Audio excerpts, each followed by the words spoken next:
आज शुरुआत करते हैं बड़ी खबर के साथ। विश्व प्रसिद्ध गंगोत्री धाम के कपाट आज 12:15 बजे 6 महीने के लिए बंद हो गए। अब मां गंगा के दर्शन अपने शीतकालीन प्रवास मुखबा में श्रद्धालु कर पाएंगे।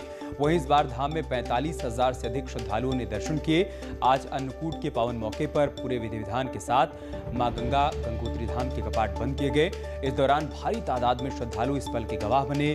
बिहार रेजिमेंट की बैंड की धुनों के साथ और पुरोहितों के मंत्रोच्चार के बीच मां गंगा की डोली अपने शीतकालीन प्रवास मुखबा के लिए निकल पड़ी है। मंदिर समिति के अध्यक्ष सुरेश सीमवाल का कहना है कि कोरोना काल की वजह से इस बार यात्रा जरूर कम रही, लेकिन मां गंगा की कृपा से ही कोरोना महामारी ने पूरे उत्तराखंड के साथ साथ देश में हालात खराब नहीं होने दिए। वहीं भक्तों का यह भी कहना है कि उनकी मां गंगा के कपाट बंद होने पर दर्शनों की हार्दिक इच्छा भी पूरी हो गई है और अब वो जरूर अगली बार फिर से मां गंगा के दर्शन के लिए यहाँ पर आएंगे।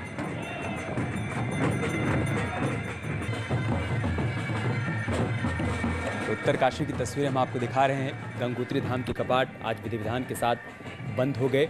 इस दौरान बैंड की धुन भी सुनाई पड़ी और वैदिक मंत्रोच्चार के बीच मां गंगा की डोली मुखबा के लिए रवाना हो गई है। श्रद्धालुओं का उत्साह देखिए। इस बार कोरोना के चलते तमाम चुनौतियां थी मां गंगा के दर्शन में, लेकिन उन चुनौतियों को दरकिनार करते हुए श्रद्धालु इस पल का गवाह बनने के लिए गंगोत्री धाम पहुंचे। गुजरात से आए हैं, वडोदरा से, और आज मंदिर का आखिरी दिन था और माताजी के बहुत अच्छे से दर्शन हो गए और यहाँ के लोग भी बहुत अच्छे हैं। सब आर्मी के लोग भी सपोर्ट कर रहे हैं और माताजी के दर्शन भी बहुत अच्छे से हो गए।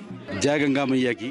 मैं तो समझता हूँ कि पूरे देशवासियों को गंगा मैया ने बचाया, संसार को गंगा मैया ही बचाएगी और बच भी रहे हैं। कोरोना जैसी महामारी मुझे लगता है धीरे धीरे खत्म हो रही है और आज कपाट गंगा मैया के बंद हो गए हैं और अब शीतकालीन के लिए जो श्रद्धालु हैं वो मुखी मठ में आए, वहाँ पर दर्शन करें।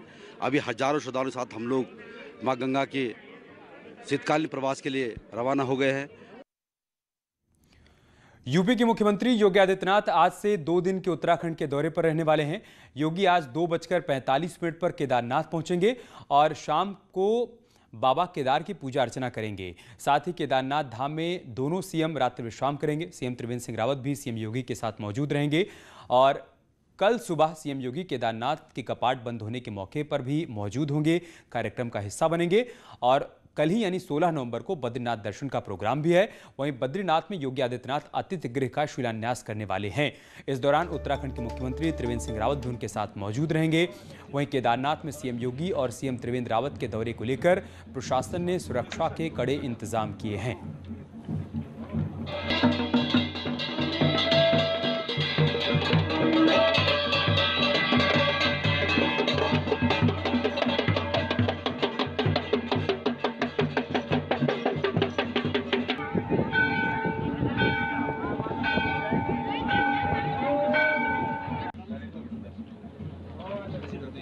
योगी जी को मैंने आमंत्रित किया था कि आप बद्री केदार के दर्शन करने आइए और साथ ही उन्होंने बद्रीनाथ जी में एक धर्मशाला कहिए, अतिथि गृह कहिए, वहाँ पर उसका भी शिलान्यास होगा।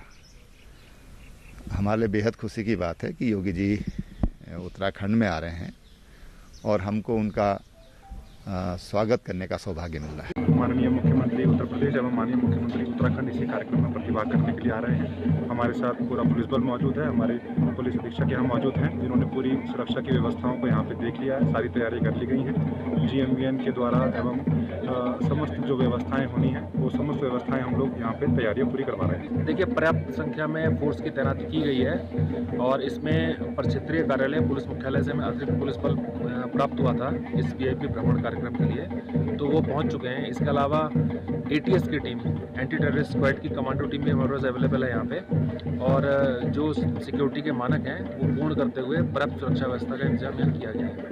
यूपी के सीएम योगी आदित्यनाथ आज केदारनाथ धाम पहुंचने वाले हैं और उनके केदारनाथ धाम पहुंचने की खबर के बाद से ही केदारनाथ धाम में उत्साह है। खासकर संत समाज की हम बात करें तो संत समाज आज जो है काफ़ी खुश है कि जो है उनके बीच के एक संत जो कि यूपी के मुख्यमंत्री हैं और पूरे देश के काफ़ी लोकप्रिय हैं, वो जो है आज केदारनाथ धाम पहुंचेंगे और पूरी रात वो यहाँ पर रहेंगे। तो संत समाज यहाँ पे कई लोग संत समाज से बैठे हुए हैं, जूना अखाड़ा के यहाँ पे कई संत हैं। इन लोगों से हम बातचीत करेंगे और ये जानने की कोशिश करेंगे कि कितना उत्साह जो है आज योगी आदित्यनाथ के केदारनाथ पहुंचने पर उन लोगों में है। स्वामी जी, आपका नाम क्या है? नागा बाबा भीमगिरी कहते हैं बेटा मेरे को। मैं जूना अखाड़े से हूँ। गुरु महाराज मेरे प्रेमगिरी हैं। तो सर, आज योगी जी यहाँ आ रहे हैं, तो क्या देखो, वो हमारे बड़े संत हैं, वो आनंद लेने आ रहे हैं, दर्शन मेला करने आ रहे हैं, जो भी जैसे। और संवाददाता शैलेंद्र इस वक्त हमारे साथ लाइव जुड़ चुके हैं। शैलेंद्र, कैसी तस्वीर वहां पर देख पा रहे हैं, क्या अपडेट है, कैसी तैयारियां हैं? जी बिल्कुल, मैं आपको बताना चाहूँगा कि आज जो है सीएम योगी आदित्यनाथ और उत्तराखंड के सीएम त्रिवेंद्र रावत दोनों जो है नेता जो है केदारनाथ धाम पहुंचने वाले हैं और उसको लेकर के तैयारियां यहाँ पर जोर शोर से चल रही हैं। सुबह से ही यहाँ पे तैयारियां चल रही हैं और करीबन 3 बजे करीबन जो है वो यहाँ पे पहुंचेंगे और उसके बाद जो है वो पूरी केदारपुरी में जो पुनर्निर्माण कार्य चल रहे हैं उनका जो है वो निरीक्षण करेंगे और इसके साथ ही 6 बजे जो है वो यहाँ पे विशेष पूजा भी करेंगे दोनों नेता जो है, दोनों मुख्यमंत्री यहाँ पे बाबा केदार की। और रात को जो है आरती जो होती है बाबा केदार की उसमें सम्मिलित होंगे। सुबह जब जो है एक ऐतिहासिक जो क्षण होगा जब बाबा केदार के कपाट जो है 6 महीने के लिए बंद होते हैं, उस दौरान जो बाबा को समाधि लीन किया जाता है, तो उस कार्य में भी उस पूजा अर्चना में भी वो सम्मिलित होंगे और उसके बाद जो है बद्रीनाथ धाम को यहाँ से निकलेंगे। मेरे पीछे आप देख सकते हैं कि कल क्योंकि जो है एक ऐतिहासिक क्षण है 6 महीने के लिए जब बाबा केदार के कपाट बंद होंगे, तो उस दौरान जो है उसके लिए जो है किस तरह से जो गेंदे के फूल हैं उससे बाबा के मंदिर को सजाया गया है यहाँ पर और तमाम तैयारियां की गई हैं। सजावट से मंदिर की दिव्यता और भव्यता और बढ़ गई है शैलेंद्र। लेकिन एक बात बताइए, अभी हम गंगोत्री धाम की तस्वीरें देख रहे थे, वहां पर आज कपाट बंद हुए, उस मौके पर भारी संख्या में वहां पर श्रद्धालु पहुंचे हुए थे। चूंकि कल बाबा केदार के कपाट भी बंद हो जाएंगे और इस खास मौके पर दो मुख्यमंत्री वहां पर मौजूद होंगे, तो श्रद्धालुओं को लेकर क्या अपडेट है, उनकी कितनी संख्या है, कितना उत्साह श्रद्धालुओं के भीतर देखने को मिल रहा है? बाबा केदार का कपाट भी बंद होने वाला है और कल इस खास मौके पर दो मुख्यमंत्री भी वहां पर मौजूद होंगे। जी बिल्कुल, बड़ी संख्या में जो है तीर्थयात्री इस ऐतिहासिक क्षण का गवाह बनने के लिए केदारपुरी पहुंच रहे हैं और कल क्योंकि केदारपुरी में जब दिवाली हुई थी तब भी जो है करीबन 1000 श्रद्धालु यहाँ पर थे। तो आज जिस तरह से योगी आदित्यनाथ यहाँ पर आने वाले हैं तो उनके देश विदेश से जो है लोग जो है यहाँ पहुंच रहे हैं, जो उनके फॉलोअर हैं वो लगातार यहाँ पर हमें मिल रहे हैं, यहाँ पे पहुंच रहे हैं। यहाँ पे केदारनाथ के कीर्ति पुरोहित भी हैं हमारे साथ यहाँ पे हैं, उनसे भी थोड़ी बातचीत करते हैं। सर, क्या तैयारियां हैं आपकी? विशेष एक मौका है जब योगी आदित्यनाथ जी यहाँ पहुंच रहे, क्या तैयारी? विशेष तैयारियां ये है, तो सबसे बड़ी खुशी की बात तो ये है कि आज से जो कोविड-19 को देखते हुए जो मंदिर गर्भगृह आम श्रद्धालुओं के लिए जो बंद था वो आज खोला गया। जो एक भगवान केदार बाबा की और केदार बाबा की भक्तों की जो दूरियां थी वो आज काफी नजदीक हो गई। वापस शुरू की जो परंपरा थी वो सबसे पहले तो उसकी बहुत बहुत बधाई सब लोगों को जो यहाँ पे आए। और तैयारी हमारी ये है कि अंदर जो है उनका आज तो आरती का दर्शन होगा योगी जी का और हमारे सीएम साहब का। ठीक है, कल जो है उनकी विशेष पूजा है गर्भगृह। बहुत शुक्रिया आपका हमारे साथ जुड़ने के लिए, तमाम तस्वीरें तमाम जानकारी हम तक पहुंचाने के लिए।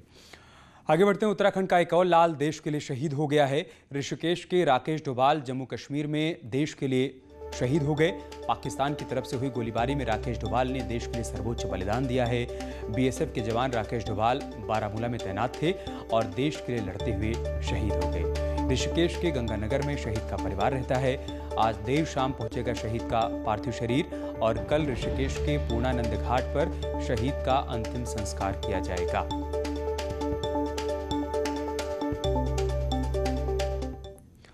राजधानी देहरादून में पॉल्यूशन कंट्रोल बोर्ड ने 6 स्थानों पर तो ऋषिकेश में 2 जगहों पर एयर क्वालिटी मॉनिटरिंग सिस्टम लगा रखा है।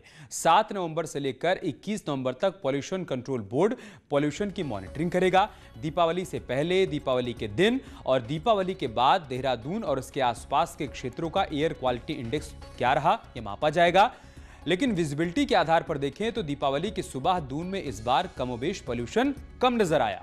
हालांकि दून घाटी में दीपावली से पहले ही एयर क्वालिटी इंडेक्स 150 से 200 के बीच चल रहा था। उनकी आबो हवा में इस बार पॉल्यूशन बेहद कम देखने को मिला। हालांकि पॉल्यूशन कंट्रोल बोर्ड ने अभी आंकड़े रिलीज नहीं किए हैं, उसे कुछ वक्त लगेगा, लेकिन विजिबिलिटी के तौर पर विजिबिलिटी को देखकर ये कहा जा सकता है कि इस बार पॉल्यूशन का जो लेवल है वो अन्य सामान्य दीपावली की अपेक्षा बेहद कम है। अब इसे आप कोरोना काल से मिली सीख कहें या फिर ग्रीन क्रैकर्स का कमाल या फिर प्रशासन द्वारा पटाखे जलाने का जो समय लिमिटेड कर दिया गया था उसका असर। कैमरा पर्सन अनिल नेगी के साथ सुन। लाल बहादुर शास्त्री नेशनल एकेडमी मसूरी के 23 ट्रेनी आईएएस का दल हफ्ते भर के लिए चाइनशील ट्रैक पर था, जहां होम स्टे और हिमालय की खूबसूरत वादियों को देखकर ये ट्रेनी आईएएस अधिकारी गदगद हो गए। चाइनशील बुग्याल के बेस कैंप बलावत गांव में ट्रेनी आईएएस 7 दिनों तक होम स्टे में रहे। इस दौरान उनको स्थानीय परंपराओं और खान पान से रूबरू होने का मौका मिला।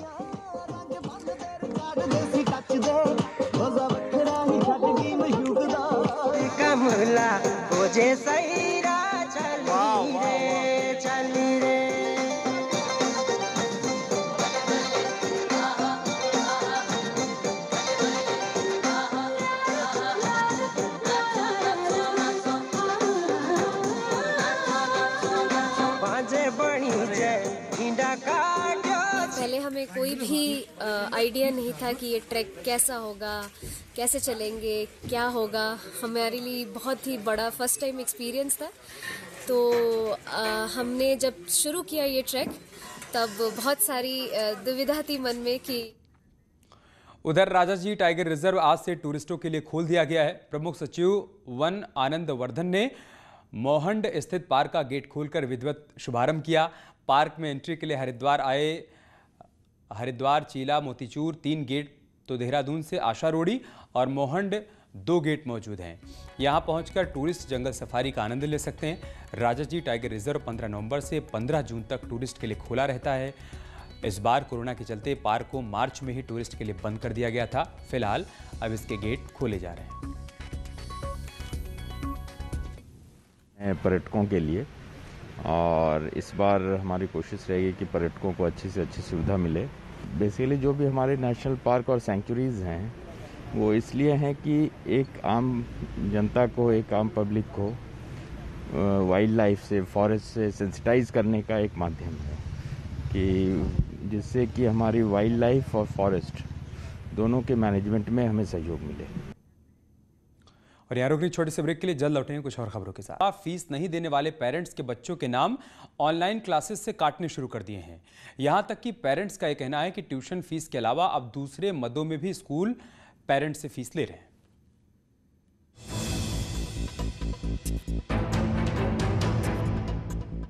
देहरादून के कुछ प्राइवेट स्कूल पेरेंट्स से अब भी ट्यूशन फीस के अलावा computer fees, building maintenance charge वसूल रहे हैं। रायपुर के साई ग्रेस स्कूल और स्कॉलर्स होम स्कूल में पढ़ने वाले बच्चों के पेरेंट्स खुलकर सामने आए, जिन्होंने ट्यूशन फीस के अलावा जब बच्चों के एक्स्ट्रा चार्जेस की फीस भरने से मना किया तो बच्चों के नाम ऑनलाइन क्लासेस से काटने का आरोप इन स्कूलों पर लगा है। इन्होंने ये कहा कि रजिस्ट्रेशन सीबीएसई से रजिस्ट्रेशन होना है, आज लास्ट डेट है, तो उससे पहले ये हमें प्रेशराइज करा जा रहा है कि आप पूरी नवंबर तक की फीस विद एनुअल चार्जेस और वो सब कुछ पे करेंगे, उसके बाद रजिस्ट्रेशन होगा। कल भी मैं गई थी, कल मेरी बात हुई तो वो रजिस्ट्रेशन के लिए मना कर रहे हैं कि हम रजिस्ट्रेशन कोई नहीं करने देंगे जब तक कि आप पूरी फीस नहीं सबमिट करते। जी मैम, ट्यूशन फीस के अलावा एक कंप्यूटर फीस अलग ली जा रही है, चाहे वो 7th क्लास हो, चाहे 10th क्लास हो, चाहे 11th हो। और साइंस की फीस जो ट्यूशन फीस अलग है और बाकी उसमें 650 रुपये साइंस फीस भी जोड़ी जा रही है। और बिल्डिंग चार्ज, तो जब मैं स्कूल में गई, मैंने सर से बात करी तो उन्होंने कहा है आप विभाग में जाइए, विभाग से लिखवा के लाइए कि 11th 12th के लिए भी कोई बिल्डिंग चार्ज नहीं पड़ेगा, तो मैं बच्चों की फीस वापस कर दूंगा। वहीं मुख्य शिक्षा अधिकारी से जब इस बारे में सवाल पूछा गया तो उनका कहना है कि कार्रवाई की गई है। इस तरह की शिकायत पहले भी आई है और विभाग स्कूल्स पर एक्शन ले रहा है। जो ट्यूशन फीस है उसमें अभी तक हमने कई विद्यालयों पे कार्रवाई कर दी है, फीस हमने वापस करवाई है। अगर इससे ऐसा कोई संज्ञान आता है कि ट्यूशन फीस के अलावा ऑनलाइन पढ़ाने पर अगर ट्यूशन फीस ले रहे हैं और उसके अतिरिक्त भी कोई फीस ले रहे होंगे तो उन पे जो कार्रवाई एक्ट के अनुसार होती है वो जरूर की जाएगी कोविड-19 एक्ट के अंतर्गत। अब अधिकारियों को अगर पता है कि स्कूल एक्स्ट्रा चार्जेस ले रहे हैं तो स्ट्रिक्ट एक्शन क्यों नहीं ले जा रहे, क्योंकि पेरेंट्स लगातार मानसिक उत्पीड़न झेल रहे हैं। न्यूज़ 18 के लिए देहरादून से भारती सकलानी की रिपोर्ट। और चलिए आपको मिलवाते हैं कैसे जुनूनी इंसान से जिसके लिए क्या दिवाली, क्या भैया दूज, कोई भी त्यौहार मायने नहीं रखता, बस माने रखता है तो अपना मिशन जो हर हाल में Guinness book of world record में नाम दर्ज करवाना है।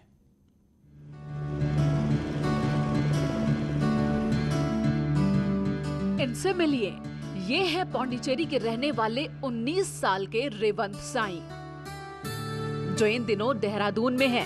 रेवंत फरवरी के महीने से ही अपनी बाइक से निकल पड़े वर्ल्ड रिकॉर्ड बनाने।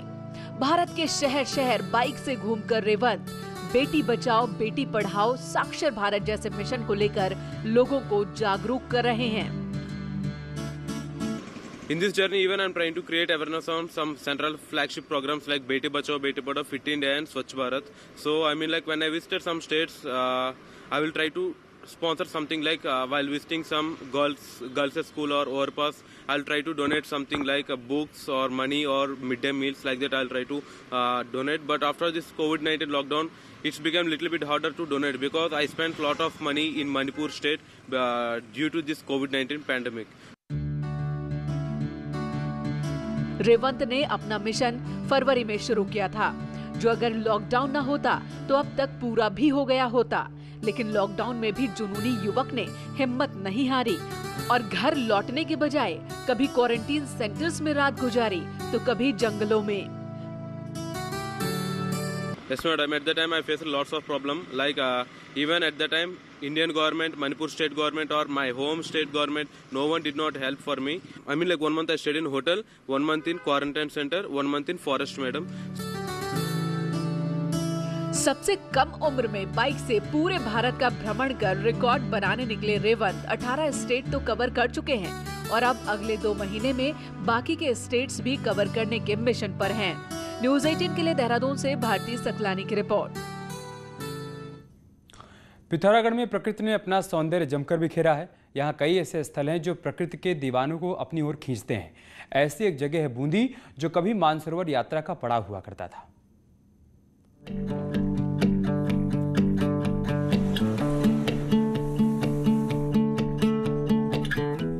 9000 फीट की ऊंचाई पर बसे बूंदी में प्रकृति ने अपना खजाना जमकर बिखेरा है। चीन सीमा को जोड़ने वाली लिपुलेख सड़क बनने से पहले ये गांव मानसरोवर यात्रा का पड़ाव भी हुआ करता था। चारों ओर से इस गांव को हिमालय की चोटियों ने घेरा है।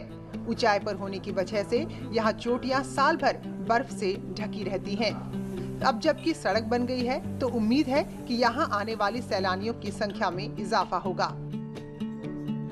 तो यहाँ मतलब बाहर से जैसे गुजरात, महाराष्ट्र, हर जगह से इतनी भीड़ मतलब भीड़ रहती है यहाँ। ये यात्रा चलती है, टूरिस्ट आते हैं, पर्सनल भी आते हैं। मतलब कैलाश मानसरोवर उससे आदि कैलाश लगभग अभी लगा बहुत भीड़ होता है यहाँ। देखिए, जब सड़क नहीं बनी थी तो हम यहाँ आने की सोच भी नहीं सकते थे। आज सड़क का उद्घाटन हुआ है। हम लोग यहाँ बूंदी गाँव में आए हैं और जिस तरह से मेरे पीछे आप देख रहे हैं कि ग्लेशियर्स दिख रहे हैं और बड़े बड़े हिमकण हम देख रहे हैं। बहुत अद्भुत सुंदर नजारा है। बूंदी में एक ओर से नेपाल में पड़ने वाली हिमालय की चोटियां हैं तो दूसरी ओर भारत की हिम श्रृंखलाएं इसकी खूबसूरती में 4 चांद लगाती हैं। लेकिन ये इलाका बिजली, स्वास्थ्य और शिक्षा जैसी मूलभूत सुविधाओं से कोसों दूर है। यही वजह है कि गांव से आधे से ज्यादा लोग पलायन कर चुके हैं। समस्या है, जैसे लाइट का है, बहुत बड़ा समस्या है और शिक्षा के लिए स्कूल है नहीं यहाँ, जैसे प्राइमरी पाठशाला वगैरह कुछ है नहीं।